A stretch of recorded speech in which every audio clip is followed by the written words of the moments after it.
My name is Gloria Belcher, and I've been an officer for 9 years for the city of San Antonio.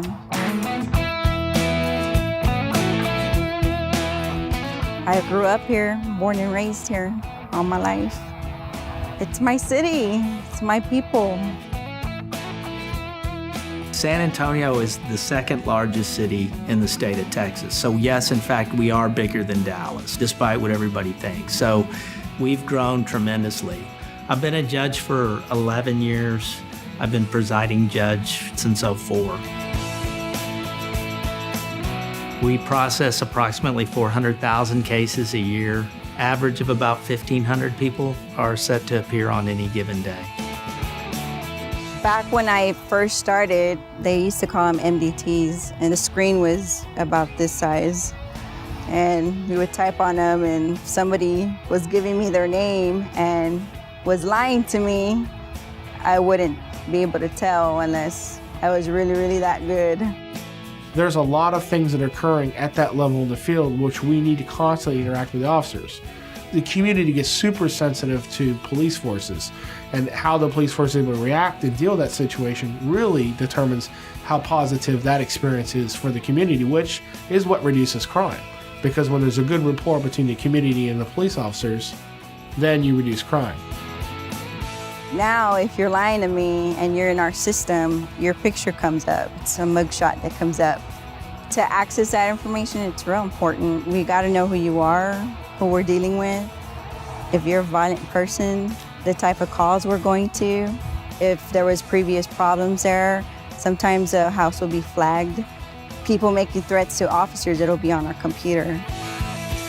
If the tech people and the court can get on the same page, then the whole concept is virtual court means everything. It encompasses everything that a court does. And it's just using technology to say that this person can be here and that person can be there, and you can get the issues resolved.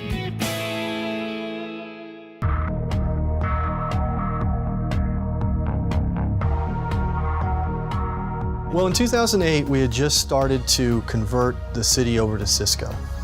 What we had a situation where we had a lot of what we call dead ends. So you go to 5 different locations and you get 5 completely different network setups. Maintenance on them, 5 different ways of doing it. And then when you multiply that times the hundreds of sites that the city has, it was just not manageable. So one of the first things that we were looking at doing was setting up a standard template across the city. First we standardized, we had like 50 different vendors in here. We said we want one vendor, one solution. We went out and looked at who could do it. We wanted to be able to train people, retain people, and educate them and teach them new technology, and that's why we chose Cisco. So then once we brought that in, we started applying these technologies. One of the things that I did when I took over the video conferencing program is I looked for ways to network the video endpoints because they have IP capability. So you don't really want to pursue a point-to-point type of a solution. You want a network solution. So I put our video infrastructure on our actual network. So that means that anywhere there's a live network jack, you can have a video endpoint. Done. This idea had been floating around before, but we didn't really have a solution at the time. And that was the idea of electronic warrants. But now that we had the new infrastructure and we had a different approach, we were able to re-examine this and use yet another Tandberg product, which is called Movi. And basically what Movi does is it allows you to use a software application, put it on a PC, and turns that PC into an endpoint. The e-warrant is as easy as dialing a number. The screen pops up, the judge is right there, you're talking face-to-face with the judge, and the judge is actually viewing your warrant. And you swear right there in your car or wherever you're at, and simple as that, then you can go and follow up with that warrant. If the officer needs a warrant immediately and it's some kind of serious deal going down and they need to get that warrant, they don't have to drive 20 miles to find a judge to sign the warrant. They pick up the phone, they make a phone call, and the warrant gets signed. It allows the opportunity to get the issue resolved as quickly as possible, even if people are on 2 separate sides of the city.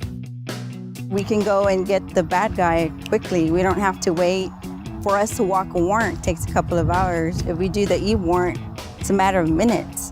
So if we need to get somewhere and get a guy quickly, 20 minutes tops, and we got him. The idea of having the detectives do the e-warrants is really the idea of doing remote telecommuting, right? Isn't it kind of the same thing? So the courthouse was looking at ways to do remote magistration. Is there a way to make it easier for people to resolve simple issues, not a trial or anything like that, and not have to drive all the way downtown to do it? And yes, in fact, there was a way. And so we have some link centers that the city owns in the city that people can go get a building permit or they can do whatever. So the idea was, could we put a screen in there and an individual could come and a judge from here could see the individual there at the remote location to resolve whatever their issue is. I'm going to accept your plea of guilty. You want to talk to a judge right now? You can call the judge with a video unit and talk to him and see him or her right now. Okay, thanks. Have a great day, and the clerk will assist you. Thanks. Thank you.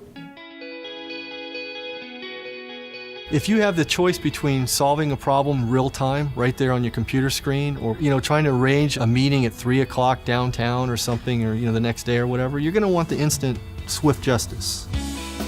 Swift justice to me is helping out the community as fast as we can, getting information in real time, executing warrants, the safety of officers and the citizens. It's just getting justice done quickly. If you talk about swift justice, I get a warrant quickly, I can respond quickly. If it's really a search, that's going to be less time for someone to hide it. But let's take a worst case scenario. It's a kidnapping or a homicide. I can more quickly save somebody else's life. And I think that's really more important than just the justice aspect of it. Rather than swift justice, I would call it instant justice because it's immediately available. One of the cool things is the ability to say yes to crazy ideas. Okay, so what's crazy today is commonplace tomorrow. Well, Jason and I didn't know we were pioneering because it just seemed easy. And we've even talked jokingly about you could have a judge in a room that has the equivalent of the Brady Bunch opening, and the judge would just go from screen to screen to screen to see the defendant to resolve the issues. Once you have the infrastructure in place like we do, the only limitation that we have is bandwidth. The important thing is that we've set up the infrastructure already. So it's back to the crazy idea, no problem scenario. We should be able to integrate just about anything coming down the pipe. Technology helps me feel more confident going into a call. When we get the calls, it's there. It's black and white. Armed with technology, I'm helping keep San Antonio safe and secure.